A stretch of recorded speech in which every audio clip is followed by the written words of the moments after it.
I'm Abby, I have a lot of records, and this is the Vinyl Monday season premiere of Despair.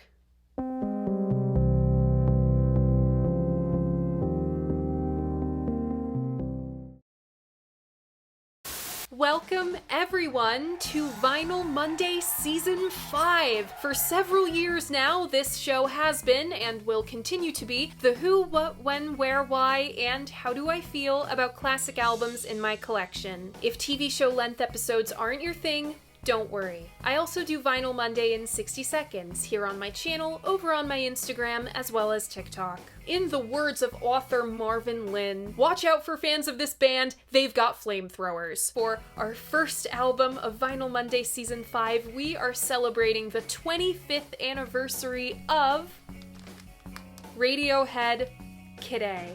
Whoever requested more electronic music in the comments of the Season 4 finale, Merry f***ing Christmas. To the rest of you, congrats to those who guessed this one. Remember, if you want to play along, all you gotta do is check out my post tab. That's where I post the hints to what the next album is gonna be. I make announcements like my most recent return appearance on the Losing My Opinion podcast, in which I accidentally inflicted nightmare fuel on Thomas and Matt. I host polls. You can find all of that on my channel, and if you so choose, you can always read the written versions of my reviews on my website, linked in the description. Alright, for the first time this season, let's take the plastic off.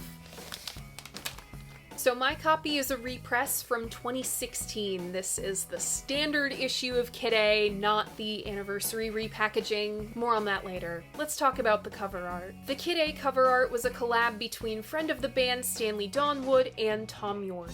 Now, Storm Thorgerson of Hypnosis back in 1998 said, "Despite whatever protestations may be made by young designers and computer freaks about CD covers, it's just a seventh of the area of an LP cover. Even that was small if you were an artist." Donwood seemed to confirm Storm's thinking, "The artists yearn for large canvases. I wanted to make big paintings because I'd spent so long making little pictures on a computer. All that pointing and clicking was driving me crazy." The original painting is very large, a 6x6 foot canvas Stanley painted with the stuff you use to popcorn ceilings. Then Tom went into Photoshop and edited a photograph of the painting. This Ice Age apocalypse scene was inspired by a photograph of the then ongoing Kosovo War. It also takes inspiration from a line in Idiotech, "Ice Age coming, Ice Age coming." There's lots more references to Kid A lyrics in the original CD packaging, which we clearly do not have, seeing as this is Vinyl Monday. When you open up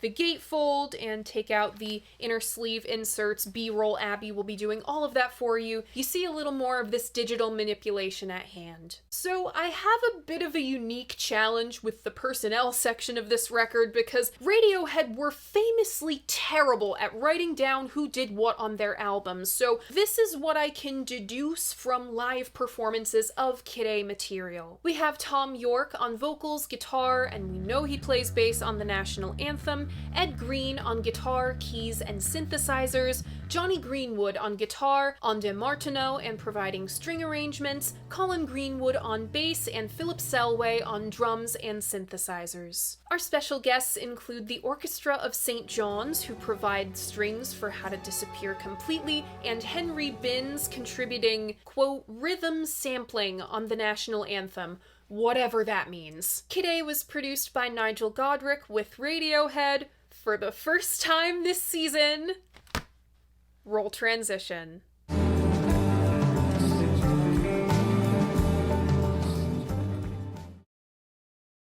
If writing about music is like dancing about architecture, we've choreographed 3-act f***ing ballets on Kid A. People have written entire books about this album alone. I'll start our dance with this statement. Success fucks with people. When you have the Sgt. Peppers of the 1990s on your hands, it's gonna fuck with you. OK Computer defied all expectations. Critics were calling this thing a masterpiece before it was even out. And it's not like Radiohead didn't play into the hype themselves. They sent promo copies out in cassette players that were glued shut. There were more cameras and microphones shoved in Radiohead's faces, fans clamoring to wash the hands of rock and roll's latest messiahs. OK Computer was only very loosely biographical, serving more as a commentary on how increasingly isolated modern society has us. Nevertheless, this was the post-Kurt Cobain 90s, and fans and music press were obsessed with the person behind the lyrics. Tom York did not like that. He hated the Tortured Artists label. The OK Computer promo cycle became completely overwhelming, as was production on Grant Gee's Meeting People Is Easy. Radiohead were now the biggest band in the world, but it came at a cost. If they got much bigger, they could risk losing the very thing that made them. Ed wrote in a diary entry on the Radiohead website, "It's taken us 7 years to get this sort of freedom, but it could be so easy to fuck it all up."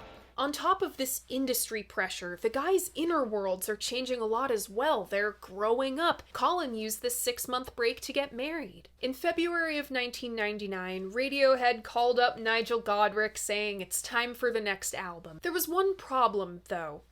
Radiohead didn't have any songs. Tom said, quote, "Every time I picked up a guitar, I just got the horrors. I would start writing a song, stop after 16 bars, hide it away in a drawer, look at it again, tear it up, destroy it." They didn't have a clear-cut direction either. No one wanted to make OK Computer 2, that much they could agree on. As for literally everything else, after unsuccessful sessions in Paris, the guys move work to Copenhagen in March. There, they cut early takes of Pyramid Song, Knives Out, Dollars and Cents, and the first song for what would become Kid A, Morning Bell. But that was it.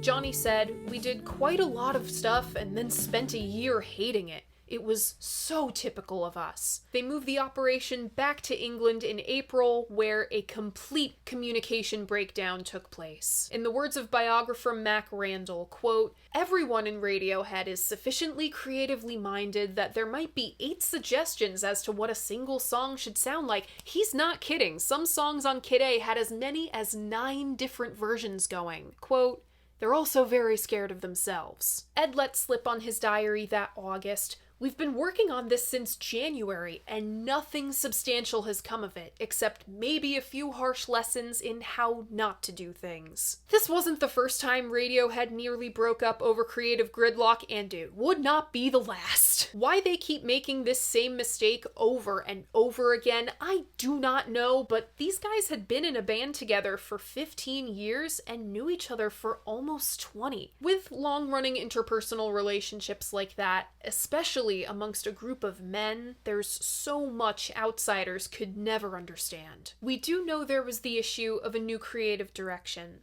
Phil's the drummer, right? So what does he do on a song with a drum machine? In venturing out of their musical comfort zones, the individual band members risked making themselves obsolete. Some took to this better than others. Johnny bought an Onde Martineau, a proto-synthesizer that looks kind of like a keyboard and sounds kind of like a theremin. Ed described the instrument in his diary as sounding like a string section from Mars, and he wasn't too far off. It was used to record the original Star Trek theme. Then you have Colin, who admit to drunkenly playing other people's records over what the rest of the guys were doing, and Ed went on the grass-fed diet to cope with the stress. The guys took another necessary break, in which Phil became a first-time dad, Tom and other Drop the Debt supporters were escorted out of the G8 summit by police, and Tom and Johnny detoured to the 1999 Tibetan Freedom Concert. In the fall of 1999, the band started completely from scratch. Also, not the last time they'd do this with an album. A lot of this creative gridlock happened because Tom was scared of Radiohead becoming dinosaurs, like he felt Britpop already were. He wanted to do what he felt Aphex Twin did, and Radiohead didn't. Push music forward. Quote, "It's about simply representing what you're hearing, what you hear when you go to sleep at night, what you wake up with, what you hear when you're driving, what you hear when you're walking." What did he hear when he was walking? Electronic music, synth pop, krautrock, and jazz. He's cited Brian Eno, Talk Talk, The Blue Nile, Can, and Charlie Mingus. Tom used his Radiohead in the 90s F you money to buy the entire back catalog of Warp Records, label of Boards of Canada and Aphex Twin. These influences were forcing the band out of their box. Nigel said, quote, "Tom really wanted to try and do everything different, and that was bloody difficult." As for Kid A's lyrical content, I hate this video essay trope of going back like 100 years before the period of time we're talking about, but it's actually relevant this time. And it's relevant to my background as an art historian. Dada was a direct response to World War I. Think artists like Marcel Duchamp, Andre Breton, Man Ray, Hannah Hawke. These artists thought that if the horrors of war were rational and good, then the way to combat that was with irrationality and randomness, kind of like the Yippies in 1968. Tristan Zara's Dada Manifesto instructs how to write a Dada poem. You cut up an article from the newspaper, put the lines in a hat, shake the hat, and write the lines as you pull them out of the hat. David Byrne did this for Remain in Light, and Tom did it for Kid A. Ed said, quote, "It's the first time that we as a band hadn't been aware of what Tom's singing about." Meanwhile, the music press was getting impatient. Radiohead are the messiahs who will surely save rock and roll. The people need the rapture. Melody Maker were so desperate, they had a reporter wandering around the Oxford campus. They sent reporters to Phil, Colin, and Ed's homes to harass them. They even hunted down the roadies. Melody Maker were on Radiohead's asses. Once they heard the new stuff, they joined NME in being thoroughly displeased that, yeah, Radiohead is not saving rock and roll anytime soon. Come 2000, Nigel Godrich imposed a new creative strategy on the guys. Half of them would work in loops and sequences together in one room, and the other half would work out what to put over them. But there was a catch. They couldn't use any acoustic instruments. Now, I'm getting war flashbacks to Pink Floyd and Household Objects because I have PTSD, pink traumatic stress disorder, but Ed was all in on this method. Quote, "You're literally like a kid. I don't know how this works, but God, it makes a great noise." With this new creative strategy, the guys went from writing 6 songs in just about a year to 24 songs in just 3 months. Now they have the complete opposite problem. We have too many songs for an album. The final track listing of Kid A was hotly contested, and you guessed it, caused even more arguing. There were up to 20 different track listings in the running and several rounds of grueling cuts. If something didn't fit the progression from Everything in Its Right Place to Motion Picture Soundtrack, the unanimously decided opener and closer, it was cut. The track listing of Kid A goes as follows.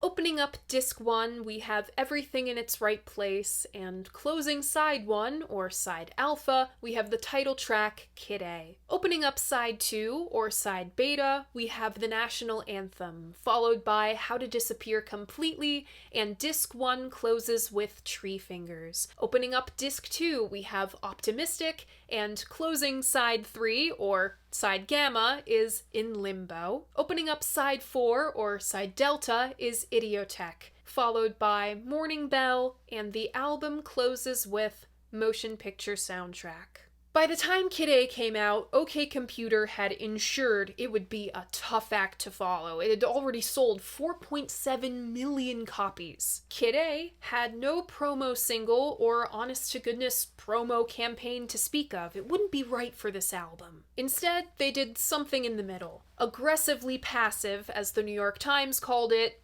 anti-marketing campaign, as the rest of us do. Radiohead did a bare minimum of interviews and press events. Instead of music videos, they sent blips out to MTV. The album played in full on MTV2 on release day. Instead of sending out promo copies to critics, they were invited to pre-release listening events. At a certain point, EMI recognized the hundreds of Radiohead fan sites cropping up were essentially free advertising. Doesn't all of this sound like the modern multimedia album experience to you? Kid A was officially released on October 2nd, 2000. 25 years ago this week. Keyword officially released. Yeah, with my area of focus on this channel, leaks just weren't a thing yet. The closest would be, I don't know, Pink Floyd playing early versions of Dark Side and those getting bootlegged. But this is Y2K, the year 2000. A pre-iTunes world, forget about streaming, and the very height of the popularity of Napster.com. Bet you haven't heard that since your anti-piracy assemblies at school. No wonder Kid A leaked in full a month before release. It was, quote, a calculated risk. It sneered at commerciality, and then it went and debuted at #1 on the American and British charts by making the music they wanted and conceding nothing to the forces of the marketplace. Radiohead rocketed from star to superstar status. The capacity of the general consumer to comprehend a work of art had, once again, been underestimated. Marvin Lin is a little more even-handed, calling Kid A subversion of capitalism that ultimately produced a whole lot of capital. Kid A garnered lots and lots of famous fans. Pearl Jam, Pulp, Trent Reznor, Beck, Johnny Marr. Madonna called it her album of the year. Fucking John Cale of the Velvet Underground likes Kid A. Spin magazine gave it the enduring post-rock label. Where OK Computer was an immediate hit in the UK, Mojo was tough on Kid A. Their review called it intriguing, eccentric, obviously a grower, but by Radiohead standards, it can't help but disappoint. And in typical 90s, 2000s melody maker fashion, Mark Beaumont called the vocoder pointless, motion picture soundtrack tripping over a massive off harp,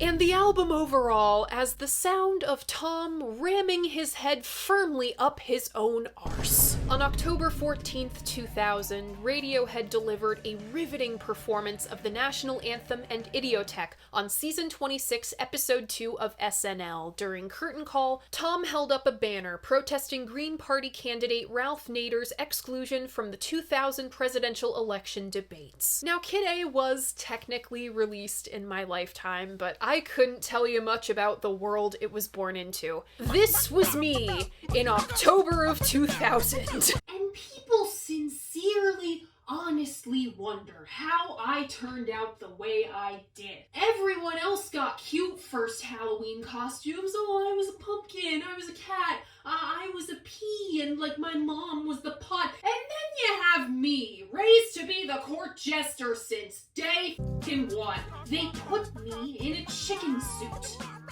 They put me in a chicken suit! Anti-globalization protests shut down the IMF and World Bank summit. The president of Serbia was forced to resign over a flurry of war crimes. And 4 weeks after Kid A's release, Bush v. Gore. And the single most controversial Supreme Court ruling in all of modern American history up until the overturning of Roe v. Wade. Quote, in a time when we were busy playing PS2 and debating over the US presidential election, Kid A played like the soundtrack to mass cultural growth. In February of 2001, Kid A was awarded Best Alternative Rock Performance at the 42nd Annual Grammy Awards. Ed accepted the award high on shrooms, and Tom wasn't there as he'd just become a first-time father. Now, back when Kid A was first released, Radiohead informed EMI they'd be releasing another album in about 8 months, with a selection of tracks that didn't make the cut for the original Kid A track listing. But what about Amnesiac? I know. It's a worthy album on its own. Any album with Pyramid Song on it is worth its salt. Yes, it's the companion piece to Kid A. But Radiohead themselves can't seem to decide on if Kid A and Amnesiac are two halves of a whole or not. To Rabid Magazine, Ed said Amnesiac is not, quote, just a bunch of leftovers we're putting out. It has to stand up on its own as a finished LP. Colin went and said, I'm not sure they are two records. It was all done in the same recording period. It is all a whole. They were packaged together as Kid Amnesiac for Kid A's 20th anniversary, but since Radiohead originally released these albums as two separate entities and originally intended them to be separate statements, that's how I'm treating them here. So for now, Amnesiac exists. Amnesiac is very good. At times I prefer it to Kid A. Motherfucking Pyramid Song, man. Also in 2001. Yeah, Chuck Klosterman came up with this theory that Kid A somehow predicted 9/11. Some brain rot YouTuber has already made a video toting the theory with an oversaturated thumbnail and the title in all caps, I have no doubt. I don't know what it is about Kid A, but it really brings out the theorist in people. Marianne Tatum Letts ran with Jacques Lacan's theory of two deaths in her a pretty far-fetched dissertation on Kid A. This thing is ridiculously influential. Bon Iver's 22 a Million, one of the greatest albums of the 2010s, would not have existed without Kid A, which brings us to today. Kid A lives on. TikTok is obsessed with Radiohead. They really seem to have latched on to everything in its right place in particular. So, what do I think of Kid A? What can you say about Kid A that hasn't already been said? How many more times can we call Thom Yorke moody and Radiohead's music paranoid? Far-fetched as her dissertation was, I agree with Marianne Tatum Letts in the sense that Kid A's magic lies in, quote, the binary oppositions of nature versus technology. The balance of man-made and organic. Sequencers, synthesizers, sampling, electronic instruments combined with the thing that makes a Radiohead song, Thom Yorke's voice. He has one of the greatest voices in all of rock and roll, if you ask me.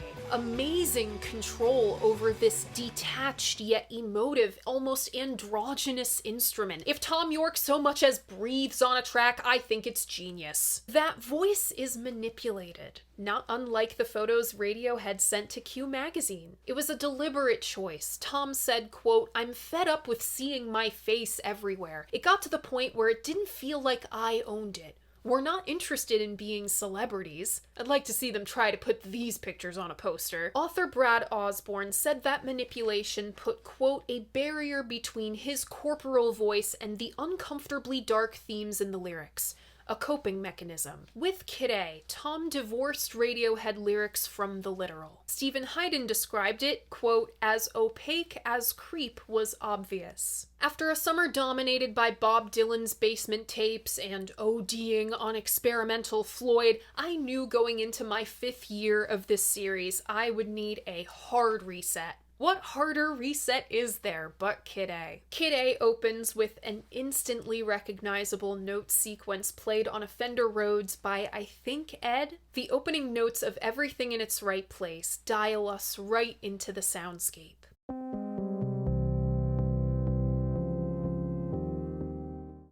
Tom only really sings 4 lines in this song.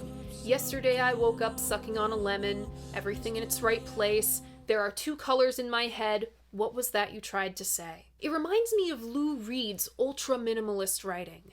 Sometimes I feel so happy, sometimes I feel so sad, mostly you just make me mad. As much as I love Dylan's jewels and binoculars hanging from the head of the mule, there's power in boiling your lyrics down to the absolute minimum. Tom also stretches the sparse lyrics with his delivery. He gets increasingly wound up and, anxious.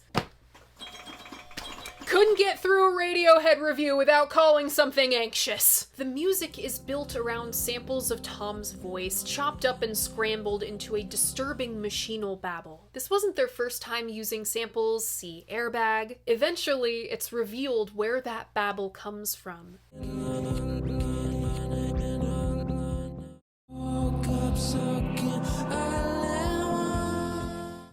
Everything in Its Right Place is a perfect example of how Radiohead considered the lyrics inseparable from the music. They very rarely issue lyric sheets with their albums. They didn't for Kid A. One of the core components of music is tension and release. You hear it as far back as classical music, but Radiohead resists it with Right Place. Every time you think the rest of the band will drop in and break the tension, it just doesn't. The Pop Matters review from 2004 said, quote, "About 2.5 minutes into the song, it suddenly didn't matter that Tom York's tongue was singing about lemons. His voice was building and building, some understated organ playing a whole bunch of effects to a crescendo that somehow made everything make sense." Everything in Its Right Place and Kid A's title track establish mood and tone more than anything. The machine whirs into a lullaby-like keyboard with icy sound effects around it. A pitter-patter drum machine is introduced. This is the kid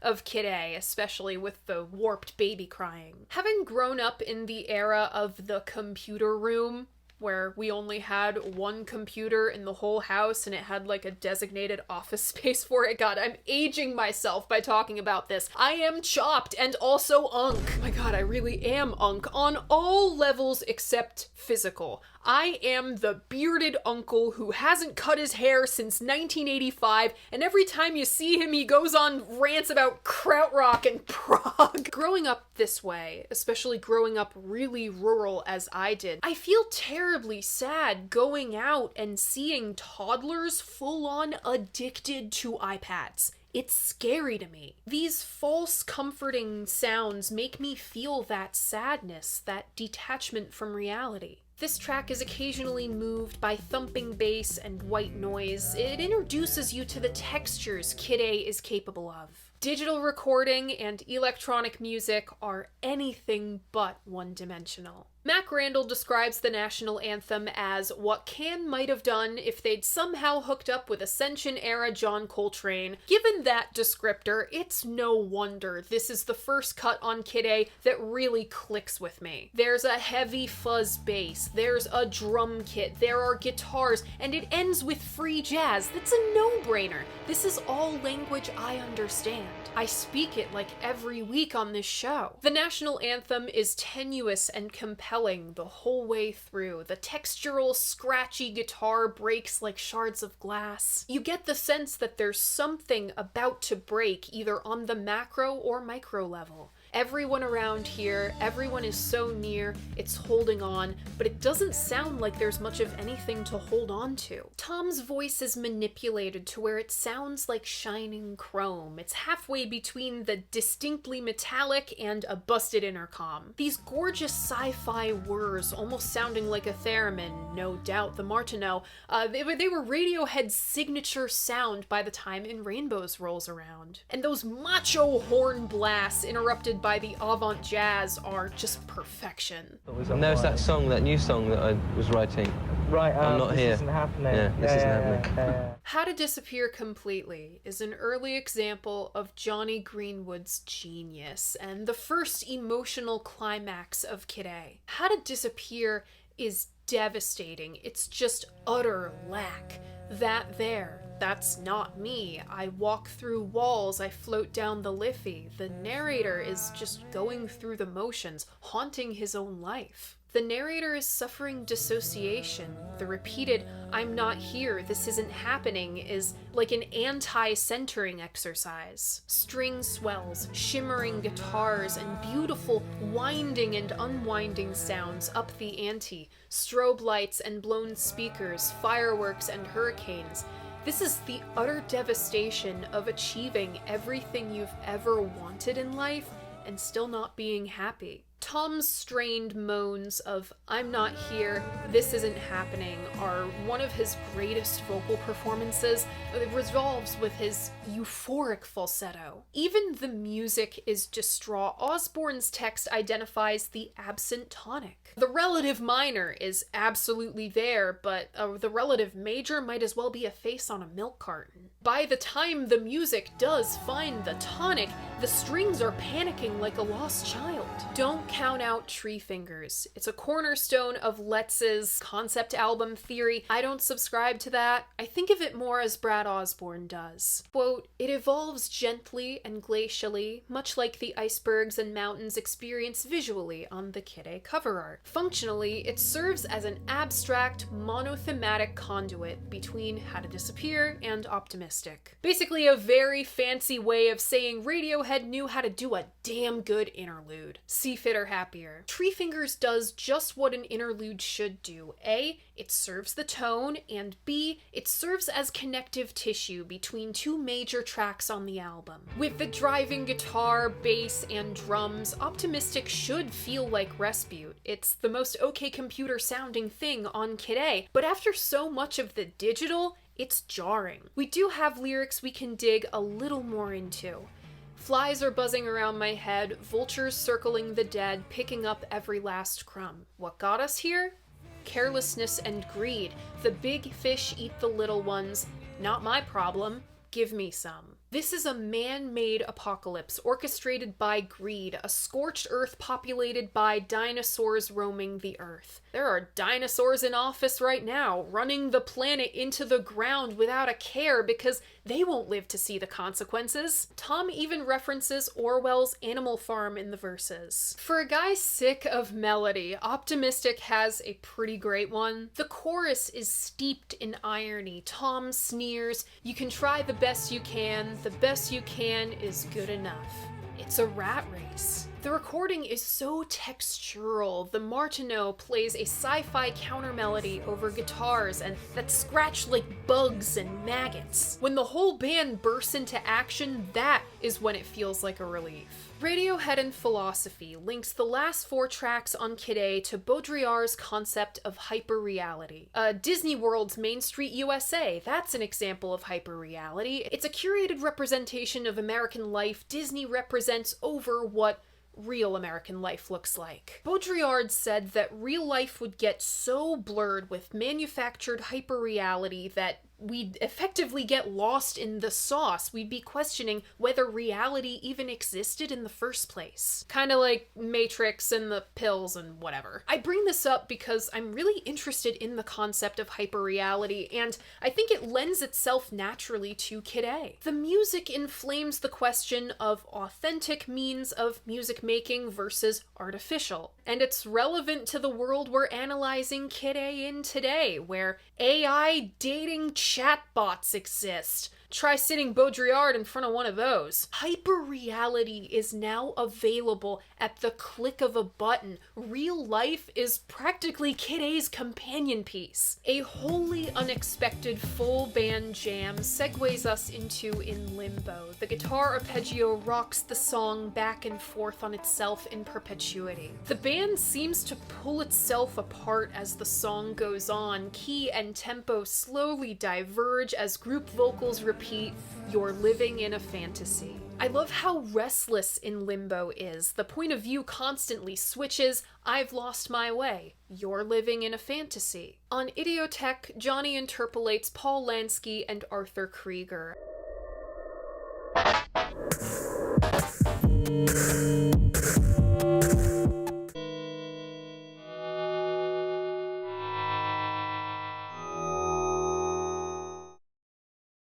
I wasn't big on this in college, but this is electronic music of the 70s. Now that I almost exclusively cover music from the 60s and 70s, now that I've heard where this came from, I'm all about it. These are seemingly the events before Optimistic, the end of days, who's in a bunker, women and children first. But it's not scenes of apocalypse if they're happening every day. For the past 2 years or so, we've seen them on our social media feeds every day. I have seen too much. I haven't seen enough. When the knowledge that people like us are being bombed and starved every day, the only differences between us and these people are geographic location and maybe religion, how can we carry on with our everyday life with the burden of that knowledge? And how can we possibly stay tuned in to our own unfolding disaster? The human mind wasn't meant to handle this. At risk of dating my work,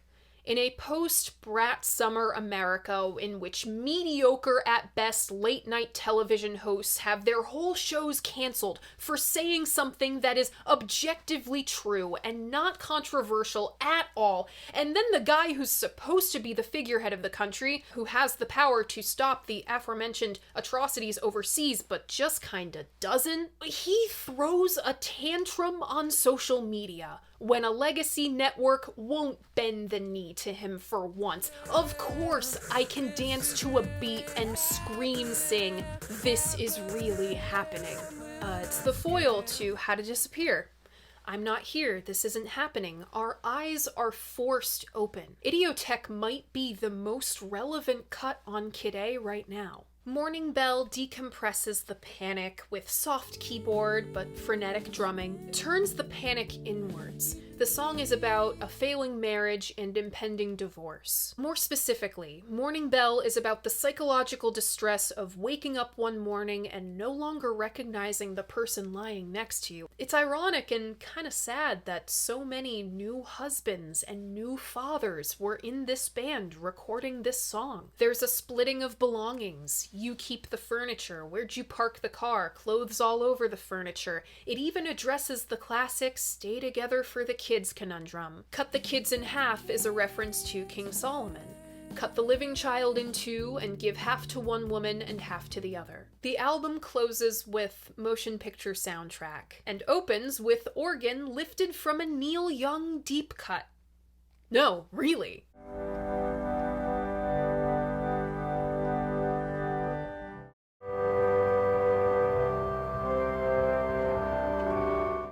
Pretty fucking bold of these guys to be suing Lana Del Rey for halfway interpolating Creep when they fully interpolated Neil here. Wait, didn't Radiohead lift the bridge of Creep from the Hollies? Hypocrites they are! Motion picture soundtrack is the tragedy of modern life. When hollow coping mechanisms fail, red wine and sleeping pills, cheap sex and sad films, what are you left with but yourself? Motion picture soundtrack would be the fallout and cognitive dissonance from realizing you're living in a fantasy. It's not like the movies. They fed us on little white lies. All you've got to get you through the horrors of modern life is you. Coming to that conclusion can be terribly distressing for some, for others it breaks them. The layered harp invokes the biblically accurate angel. It's beautiful, but there's so much of it. Never has a church organ, harps, and I believe the Martineau meant to sound like a choir been so overwhelming. It's all the chaos and emotional distress of seeing the light. When the pearly gates open, you don't get a second chance. That's it. I believe in all the reincarnation business, but I'm talking about the pearly gates Christian God people here. It's pretty well known now that Radiohead lyrics change a lot before the final version is cemented, so I'm gonna read you the deleted/rewritten final verse of Motion Picture Soundtrack. Beautiful angel, pulled apart at birth, limbless and helpless, I can't even recognize you. I think you're crazy, baby. I understand why Tom deleted this verse. It's too personal, and that's what he wanted to get away from with Kid A. And I think it benefits the song in the long run. I will see you in the next life leaves the song hanging open. As for the hidden track, it continues Motion Picture Soundtrack's mood. Both are the detached euphoria you feel after crying your eyes out. From Pop Matter's 10th anniversary retrospective of Kid A, here's a rock band not making rock songs. Here's a group who previously wrote about alienation in our modern world, now making efforts to deliberately alienate us. Mac Randall called it a calculated spit in the eye of the marketplace. I don't think they're right. Radiohead operate on artistic intuition. Any boundary pushing is a side effect. Johnny said, quote, "We don't sit down and say, let's break barriers. We just copy our favorite records. Now, where have we heard that before? Critically and commercially beloved Titan touted as this great big departure when really it's a return too. Bob Dylan was voted most likely to join Little Richard's backing band in his high school yearbook. Tom York was a sometimes DJ. Johnny studied Messiaen's work in school. These albums divided the establishment and the new school. Rob Sheffield said, quote, "Nobody admits now they hated Kid A at the time, the same way folkies never admit they booed Dylan for going electric. Nobody wants to be the clod who didn't get it." Having the perspective of modern history that I do, there were years of the 70s where the 70s hadn't quite arrived yet. Think of how brightly colored 1970 and 71 still were, and like the Brady Bunch and shit. There were years of the 80s where the 80s hadn't arrived yet. Everything was still very brown. The early 90s were still in pastels until Nirvana arrived. The 2000s, on the other hand, this decade immediately arrived. I think Kid A was part of that. How did it so immediately bring the 2000s in music? Like how Sonic Youth brought the 90s and the 80s, and Zappa was doing whatever glorious shit he did. Radiohead struck the balance. There's a verse and chorus here, a drum kit and guitar there. David Fricke for Rolling Stone asserted this is pop, glistening guile and honest ache, and it will feel good under your skin once you let it get there. Kid A sounds more cutting edge to me now than it did 6 years ago. I was surrounded by music influenced by Kid A in college. Now I almost exclusively cover albums 30 years older than it. This engaged a musical muscle I haven't in a long time. Its influences are now in my collection. Brian Eno, Aphex Twin, Can. Is the subject matter timeless? Some of Kid A's political concerns, globalization, GMOs, date it, but global warming, political chaos, and the apocalypse, now those are more relevant now than ever. This album is demanding of the listener. It's harsh, obfuscated by itself under heavy sheets of ice and glass. Not unlike its cover, Kid A is a mountain range made of mirrors. It's impossible to climb and unflinching in its perspective. Brent DiCrescenzo said in arguably the interview that put Pitchfork on the map, it's like witnessing the stillborn birth of a child while simultaneously having the opportunity to see her play in the afterlife on IMAX. 25 years later, Kid A still looms on the horizon, blinding us by its mirror glare. My personal favorites on this one are the national anthem, How to Disappear Completely, Optimistic, In Limbo, Idiotech, and Motion Picture Soundtrack. Remember, if you want to keep up with all of my favorites from all of the Vinyl Mondays, I have a Spotify playlist linked in my description. I update it every week. And that's it! That was the premiere of Vinyl Monday Season 5. That was Kid A 25 years later. What do you think of this album? What do you think of Radiohead? Leave a comment letting me know. I love hearing what you guys have to say about albums that I love, and remember, despite what some guy on the internet says, your opinion matters. I am so excited for this season because at a certain point, we're gonna have 60th anniversaries of albums released in 1966, alongside the 50th anniversaries of albums released in 1976. The advent of psychedelia is going to clash with the birth of punk on this show in real time. I have been looking forward to this since I realized this show could make it this far. If you like what I do here, you should like this video and subscribe to my channel. I post new episodes of Vinyl Monday mornings at 11. Thank you so much for watching, and I'll see you guys next week. Bye!